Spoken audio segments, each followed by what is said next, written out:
শিরিনের সঙ্গে দূরত্ব, দিতিপ্রিয়ার বিতর্ক আর টিআরপি পতন। সমস্যার শেষ কোথায়? চিরদিনই তুমি যে আমার শুরু হয়েছিল অনেক আশা নিয়ে।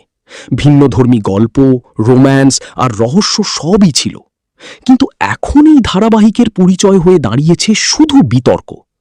প্রথমে দিতিপ্রিয়া রায়ের সঙ্গে জিতুর ঝামেলা, অভিযোগ পাল্টা অভিযোগ, এমনকি হোয়াটসঅ্যাপ চ্যাট ফাঁস পর্যন্ত গড়ায় ঘটনা। পরে ধারাবাহিক ছেড়ে দেন দিতিপ্রিয়া।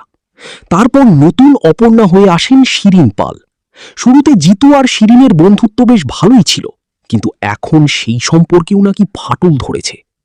এই পরিস্থিতির মাঝেই সোশ্যাল মিডিয়ায় আবেগঘন পোস্ট করেন জিতু। সেখানে তিনি লেখেন, আমার মতো আমার ফ্লোরকে মন্দির সম ভালো কেউ বাঁচতে পারবে না। আর এই পোস্ট সামনে আসতেই নতুন করে শুরু হয়েছে জল্পনা। অনেকেই মনে করছেন সেটে চলতে থাকা অশান্তি আর মানসিক চাপ থেকেই এমন পোস্ট করেছেন অভিনেতা। শিরিনও সম্প্রতি খুব সাবধানে এই প্রসঙ্গে মন্তব্য করেছেন।